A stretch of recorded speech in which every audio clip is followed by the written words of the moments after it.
Pemerintah sudah mengambil langkah dengan menutup dapur SPPG dan memanggil Kepala BGN untuk memitigasi kasus keracunan massal.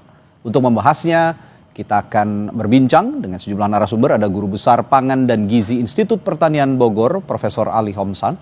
Dan ada pula Lalu Hadrian sebagai Wakil Ketua Komisi 10 DPR RI. Selamat malam, Bapak-Bapak. Selamat malam. Selamat malam, Mas. Baik, saya ke Pak Lalu dulu nih. Pak Lalu, tadi kan Ya. kita sore sudah sama-sama menyaksikan instruksinya Presiden Prabowo ke Menko Pangan. Tutup dulu SPPG yang bermasalah sementara. Begitu, ini menutup celah juga untuk terjadinya kembali insiden serupa, insiden keracunan massal pada saat menyantap MBG. Tapi menurut pertanyaan saya, apakah langkah ini sudah cukup menurut Pak Lalu? Atau saya jangan-jangan wondering juga, jangan-jangan butuh undang-undang khusus untuk mengawasi rantai pasok makanan MBG di tingkat sekolah, Pak Lalu? Ya, pertama saya sepakat ya dengan langkah-langkah yang dilakukan oleh pemerintah hari ini, terutama instruksi Pak Presiden Prabowo bahwa untuk SPPG atau dapur-dapur yang bermasalah ini ditutup sementara waktu. Sementara waktu ya artinya untuk melakukan evaluasi-evaluasi yang terjadi beberapa hari yang lalu. Saya melihat bahwa program MBG ini adalah investasi di dunia pendidikan.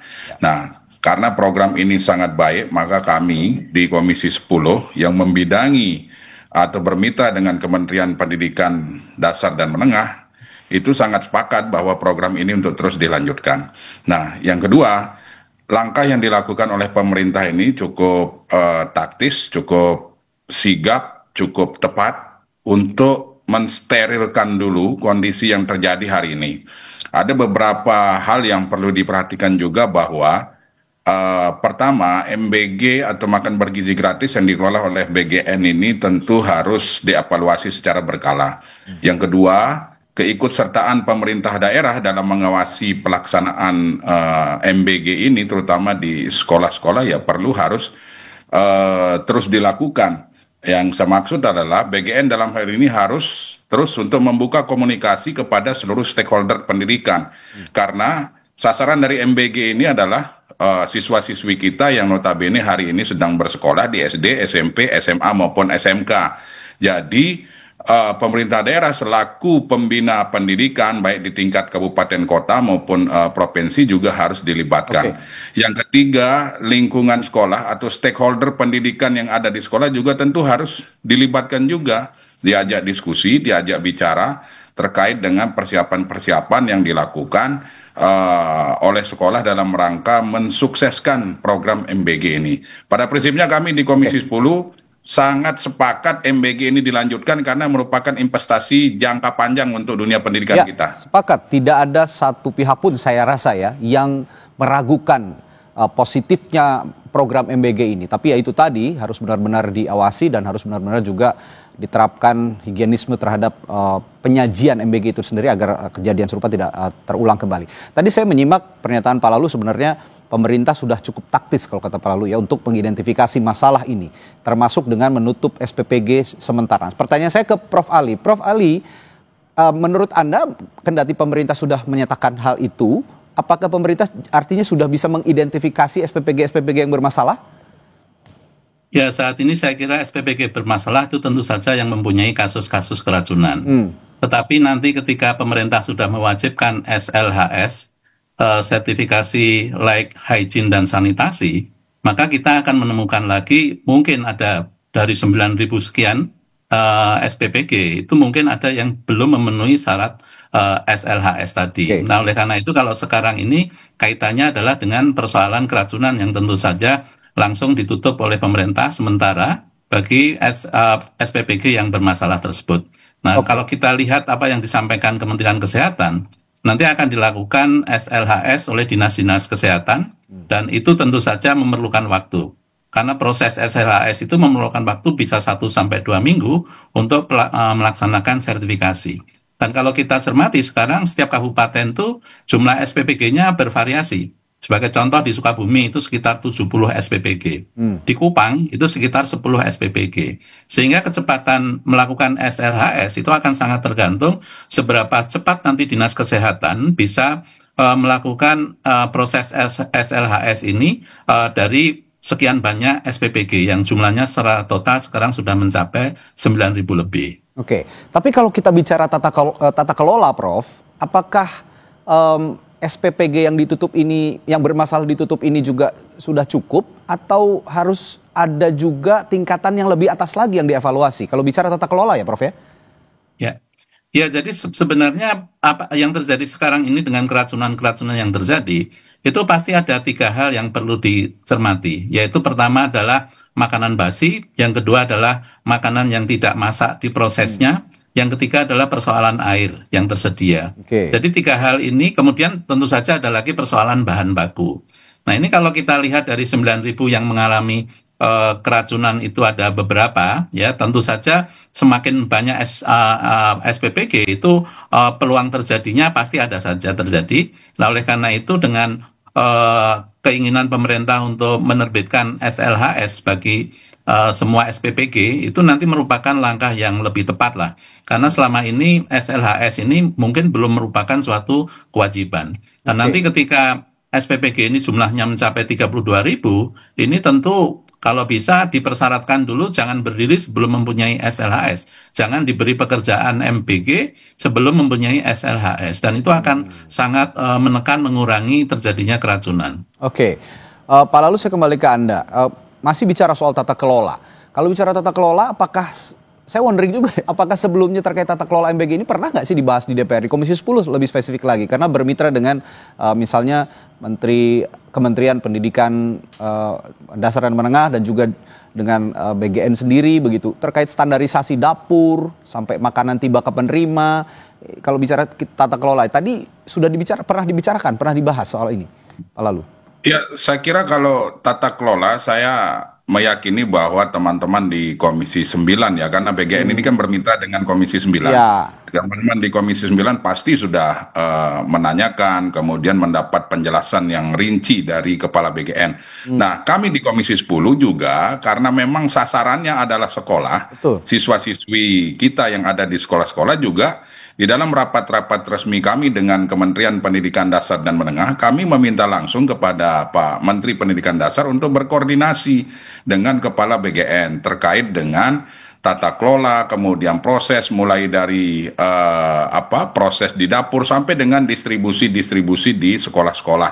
Bahkan kami ketika melihat kejadian-kejadian di beberapa tempat di Jawa Barat misalnya, kemudian di daerah-daerah lain yang mengalami keracunan, kami melihat dari 2 sisi. Dari sisi BGN-nya, kemudian dari sisi sekolah maupun dinas pendidikan yang ada di daerah tersebut. Dari sisi sekolah, tentu kami meminta agar di sekolah tersebut disiapkan wastafel misalnya, disiapkan sarana untuk mencuci tangan dan lain-lain. Nah, ini dalam rangka apa? Dalam rangka menunjang juga faktor-faktor yang menyebabkan terjadinya berbagai macam hal, terutama yang menyebabkan terjadinya keracunan itu tadi. Nah, di sisi lain kami meminta Dinas Pendidikan untuk terus berinisiatif.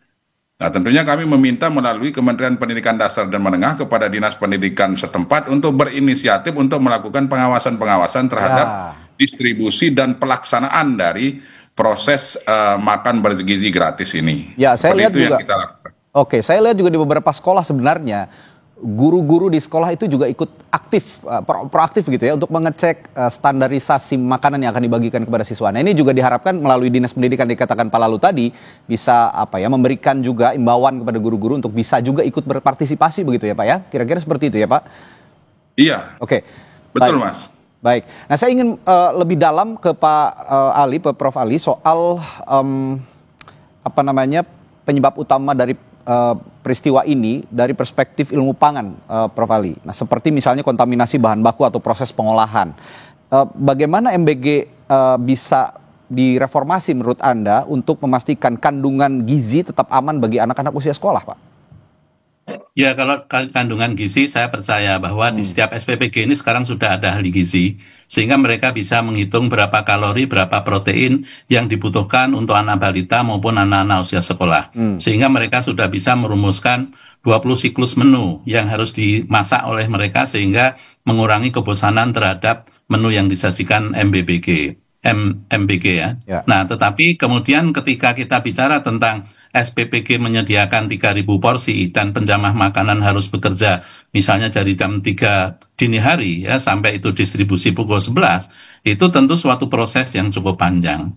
Nah, oleh karena itu kalau kita bisa mengatakan SPPG ini semacam sentralisasi dari pusat, kurang lebih bentuknya seperti ini. Nah, saya berpikir bagaimana kalau desentralisasi sehingga dibutuhkan SPPG yang ukurannya lebih kecil daripada 3.000 porsi. Karena Indonesia ini jangkauannya sangat luas, geografinya juga sangat luar biasa, sehingga ketika kita mengurangi porsi dari setiap SPPG itu ada yang kelasnya 500, ada yang kelasnya 1.000, itu barangkali lebih eligible dan kemudian juga akan mengurangi peristiwa-peristiwa keracunan ketika penyiapan makanan itu tidak dilakukan terlalu dini. Kalau dengan target 500 porsi, barangkali pemasak itu bisa melakukan mulai jam 6 pagi, di dalam proses pemasakan, distribusi jam 11 siang, itu akan sangat mungkin untuk dicoba. Oke.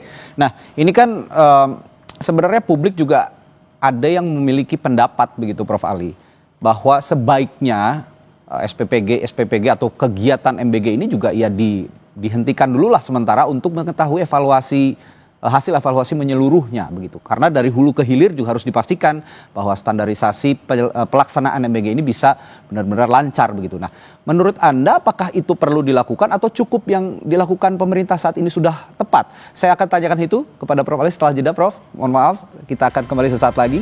Sampai Indonesia Malam.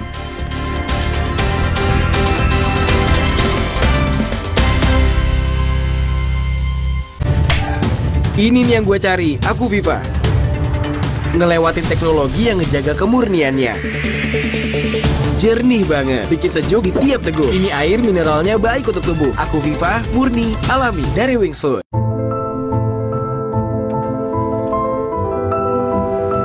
Every mile is a collection of new discoveries.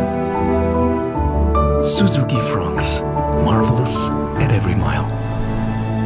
Cuaca berubah-ubah, aktivitas padat, jaga kesehatan setiap hari dengan susu steril 7 kurma. Susu steril ditambah kurma 2 kali melindungi tubuh kita, double khasiatnya. Badan jadi terlindungi. Minum susu steril 7 kurma, double khasiatnya. Tiap orang punya semangatnya masing-masing untuk memberikan yang terbaik. Terima kasih untuk kamu yang tidak bercerita, tapi selalu semangat 100%. Kopi Kapal Api, jelas lebih enak. Aku Viva melewati 7 tahap nano purifikasi, menjaga dan memastikan setiap tetesnya mengandung mineral baik yang diperlukan tubuh, sehingga begitu sejuk di tiap teguk. Aku Viva, murni, alami dari Wings Food. Beli popok celana dewasa 3-in-1 buat Eke si Oma Linca. Ekstra serat, ekstra kering, ekstra tipis. Kebelet, beli aja. Praktis, gak bocor say. Oma Opa, no worry. Pakai. Semua jadi easy. Kenapa aku pilih Le Mineral? Soalnya cuma ini nih yang masih ada segelnya. Debu jadi nggak akan masuk di sela-sela tutup botolnya. Benar, Le Mineral disegel secara khusus sehingga terjamin kebersihannya. Le Mineral. Cuaca berubah-ubah, aktivitas padat, jaga kesehatan setiap hari dengan susu steril 7 kurma. Susu steril ditambah kurma 2 kali melindungi tubuh kita, double khasiatnya. Badan jadi terlindungi. Minum susu steril 7 kurma, double khasiatnya. Tiap orang punya semangatnya masing-masing untuk memberikan yang terbaik. Terima kasih untuk kamu yang tidak bercerita, tapi selalu semangat 100%. Kopi Kapal Api, jelas lebih enak. 몰라이 두알리마, 칼슘, 콜라겐, 브루크랑, 꿀리크리프, 툴랑크로포스. No worries, 콜라게나. Susu steril dengan 1000 mg kolagen dan kalsium, kulit no keriput, tulang no keropos. 콜라게나, susu awet muda. Aku sering melihat galon cuci ulang disimpan di tempat yang kotor. Jujur takut, bersih nggak ya untuk anak dan keluargaku? Kami mengerti kekhawatiran ibu. Untuk itu, Le Mineral menggunakan galon yang selalu baru agar terjamin kebersihannya. Le Mineral. Cuaca berubah-ubah, aktivitas padat, jaga kesehatan setiap hari dengan susu steril 7 kurma. Susu steril ditambah kurma 2 kali melindungi tubuh kita, double khasiatnya. Badan jadi terlindungi. Minum susu steril 7 kurma, double khasiatnya. Baru Happily Popok celana dewasa 3-in-1, cocok untuk Oma Lincah kayak Ega. Happily ekstra serat, nampung hingga 1200 ml. Gak gembung, ekstra kering, ekstra tipis. Ada ekstrak teh hijau, pakai dari pagi, nyaman kebelet. Pakai Happily say, praktis. Nongki kesandang kesindang sampai malam, nggak bocor. Nggak kelihatan kan say, Eka pakai popok. Oma opa nggak usah worry lagi, pakai Happily. Happily, semua jadi easy. Wingscare. Aku Viva, hadiah miliaran. Cek tutup botolnya. Ada uang tunai, handphone, emas, sampai mobil. Cek tutup botol Aku Viva sekarang. Dari Wingsfood. Ini nih yang gue cari, Aku Viva. Ngelewatin teknologi yang ngejaga kemurniannya. Jernih banget, bikin sejuk di tiap teguk. Ini air mineralnya baik untuk tubuh. Aku Viva, murni, alami, dari Wingsfood. 몰라이 두알리마 칼슘 콜라겐 브루크랑 꿀리크리프 툴랑 크로포스 No worries 콜라게나 Susu steril dengan 1000 mg kolagen dan kalsium, kulit no keriput, tulang no keropos. 콜라게나 수수 아웨 무다.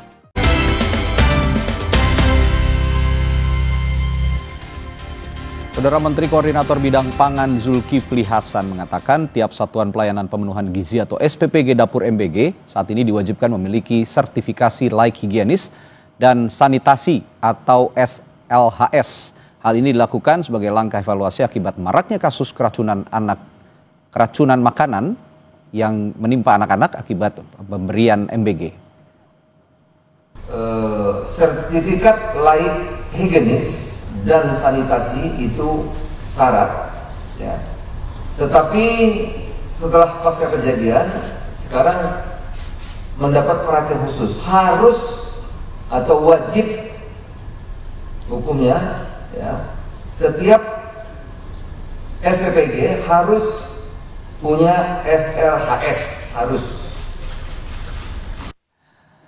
Masih membahas hal ini, tadi saya sebelum jeda bertanya kepada Prof. Ali. Prof, tadi kalau saya tanyakan, ada sebagian pihak, ada sebagian publik juga yang bertanya-tanya, apakah sudah cukup langkah yang dilakukan pemerintah saat ini untuk menutup sementara SPPG yang bermasalah, sedangkan banyak juga ya informasi-informasi yang beredar sebenarnya masalahnya itu ada dari hulu ke hilir. Bagaimana menurut Anda nih, Prof. Ali? Ya, saat ini SPPG di Indonesia itu jumlahnya 9.400. Dan 79 itu yang diidentifikasi bermasalah sudah mendapat teguran dari BGN dan penutupan sementara dengan adanya kasus-kasus keracunan. Jadi tentu saja kita memang tidak bisa menghukum SPPG yang tidak bersalah dengan proses penutupan karena itu tidak adil. Ya, jadi yang bersalah dituntut kemudian diberikan sanksi. Tetapi karena kita juga menginginkan aspek keamanan pangan itu menjadi perhatian pemerintah, maka langkah-langkah untuk menerbitkan SLHS atau pengurusan SLHS dan juga langkah penting lainnya adalah bahwa kepala koki itu harus mempunyai pelatihan-pelatihan yang terkait dengan keamanan pangan. Nah, selama ini yang memperoleh pelatihan keamanan pangan atau pelatihan-pelatihan itu adalah kepala SPPG yang belum tentu menjadi penjamah makanan di SPPG. Nah, paling tidak dengan adanya 20 pemasak di setiap SPPG, itu kepalanya itu memperoleh informasi atau pelatihan tentang keamanan pangan. Dan itu akan banyak bermanfaat untuk mengkoordinir 20 pemasak yang ada di SPPG. Jadi harapan saya bahwa pelatihan itu jangan terbatas pada kepala SPPG yang tugasnya itu adalah aspek manajerial. Oke, saya ke Pak Lalu kembali. Pak Lalu, ini juga sebenarnya publik sempat bertanya-tanya, kenapa sih UMKM kok sepertinya ya dari permukaan terlihat tidak dilibatkan misalnya. Karena kan pada saat awal pelaksanaan program ini janjinya adalah ada juga pelibatan UMKM untuk mengelola hal ini, mengelola MBG ini. Seperti misalnya kantin sekolah. Nah, saya ingin minta pendapat Anda lebih setuju saat ini pengelolaan dilakukan oleh SPPG atau melibatkan UMKM seperti misalnya kantin sekolah yang saya sebutkan tadi? Ya, begini Mas, ini kan program baru ya, program baru, kemudian tujuannya juga sungguh sangat mulia, yaitu memberikan asupan gizi bagi siswa-siswi kita yang ada di sekolah dalam rangka mereka untuk betul-betul membantu mempersiapkan diri untuk melaksanakan proses belajar mengajar di sekolah. Nah, yang kedua bahwa program ini terdapat kekeliruan atau kecolongan di beberapa titik. Tadi menurut data yang disampaikan oleh Prof. Ali kan dari 9 ribuan itu hanya sekitar 79 dapur lah yang kecolongan kemarin sehingga mengakibatkan keracunan siswa-siswi kita. Saya rasa itu sangat kecil sekali persentasenya, tetapi yang perlu kita apresiasi adalah niatan Presiden Prabowo Subianto bahwa beliau sangat concern sekali terhadap dunia pendidikan kita sehingga MBG ini menjadi salah satu investasi terbesar untuk dunia pendidikan kita. Memang program yang besar, yang spektakuler seperti MBG ini tidak mudah. Nah, ini kerikil-kerikil menuju kesuksesan lah bagi kami. Yang kejadian hari ini adalah kerikil-kerikil menuju kesuksesan. Banyak juga kok misalnya di beberapa tayangan kita juga melihat bahwa siswa-siswi kita yang memang pengelolaan dapurnya sesuai dengan prosedural, artinya sesuai dengan juklak-juknis, akhirnya mereka menerima MBG yang memang isinya betul-betul bergizi. Bahkan di beberapa tayangan mereka sangat senang sekali, gembira menerima itu, bahkan mengatakan mantap Prabowo. Nah, ini kan suatu kegirangan yang luar biasa itu. Ya, banyak memang dari putra-putri kita. Banyak memang SPPG juga yang melaksanakan ini dengan baik gitu ya, Prof. Lalu yang dilaksanakan dengan baik sesuai dengan prosedur ya saya rasa juga akan menghasilkan hasil yang luar biasa. Nah, bahkan siswa-siswi kita sangat senang. Nah, yang ketiga pelibatan UMKM misalnya. Nah, lagi-lagi saya katakan bahwa ini program baru sedang mencari formula yang terbaik lah saya rasa. Nah, saya rasa ke depan ini kan baru-baru mulai dan kita patut syukuri juga bahwa walaupun program baru tetapi target sasarannya sungguh luar biasa. Belum pernah ada presiden dalam sejarah Republik ini yang melakukan gebrakan seperti Presiden Prabowo Subianto. Nah, kami di Komisi 10 yang kemudian menjadi mitra pendidikan ya tentu sangat bersyukur bahwa pendidikan ini menjadi perhatian yang sangat serius. Jadi Presiden Prabowo ini tidak hanya merevitalisasi sekolah, tetapi siswa-siswinya juga sungguh sangat diperhatikan. Nah, ini bentuk keseriusan beliau terhadap dunia pendidikan. Saya rasa ke depan nanti tentu beliau sudah memikirkan bersama seluruh jajaran kabinet hari ini terkait dengan pelibatan UMKM termasuk kantin sekolah. Saya rasa sedang dicari formulanya aja ini. Lagi dicari dulu lah ya, supaya pun kalau ada SPPG yang sukses ini juga bisa ditularkan ilmunya kepada UMKM yang nanti bisa saja dilibatkan gitu ya dalam program MBG ini. Tapi Pak Lalu saya agak tertarik juga dengan pernyataan Pak Prabowo kemarin merespons pertanyaan wartawan soal kasus keracunan MBG ini. Pak Prabowo mengatakan jangan dipolitisasi katanya. MBG ini jangan dipolitisasi.